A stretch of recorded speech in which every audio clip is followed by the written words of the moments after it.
Bonjour et bienvenue sur notre série de vidéos qui vous permettent d'en apprendre plus sur notre métier. Aujourd'hui, je vais tenter de vous expliquer comment on peut rénover un bâtiment avec une faible empreinte carbone. Alors déjà, pourquoi rénover un bâtiment?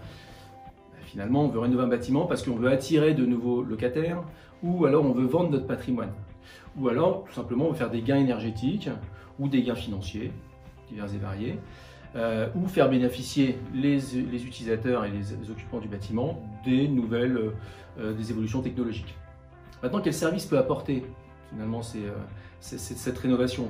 Souvent, on va modifier l'automatisme et la gestion des lumières, par exemple. Ou par exemple, on va faire du pilotage des occultants par rapport au soleil. C'est-à-dire pour faire des gains énergétiques et pour éviter de refroidir une pièce par le soleil, pas parce qu'elle est chauffée par le soleil, donc on va baisser les stores, par exemple. Ou on veut apporter du pilotage via son smartphone, avec en Bluetooth ou en Wi-Fi. Voilà. Donc tout ça, on aimerait finalement rénover notre bâtiment et de se dire, alors, ok, on veut modifier tout ça, mais qu'est-ce qu'on va garder, qu'est-ce qu'on va laisser? Il faut savoir que tous ces équipements qui sont déjà installés depuis une vingtaine d'années sont déjà mis en réseau sur des bus, ils sont déjà communicants, ils sont déjà centralisés. Simplement, donc il y a une infrastructure informatique souvent, une infrastructure horizontale de connexion des équipements en bus, et tout ça c'est géré par des automates. Forcément, les automates qui ont été installés il y a 15-20 ans n'ont pas les nouvelles technologies, ne permettent pas de piloter en Bluetooth, ce qui n'existait pas à l'époque.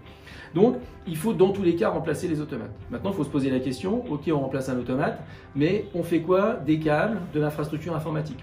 L'infrastructure informatique, souvent elle est scalée, on peut la moderniser par des nouveaux switches Ethernet par exemple.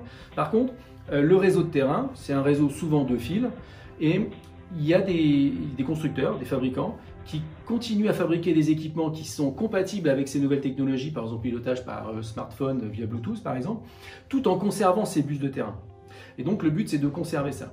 Par exemple, si on prend un exemple sur une tour à défense par exemple, je sais pas, de 30-40 étages, on va s'apercevoir que ces câbles existants représentent peut-être 80 km de câbles.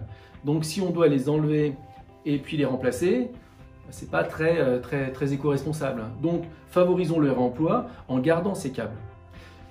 Si on regarde aussi le fait de passer tout en Ethernet, par exemple, on s'aperçoit que passer tout en Ethernet consomme un peu plus de 2 fois plus de CO2 que le fait d'utiliser une infrastructure classique de fil.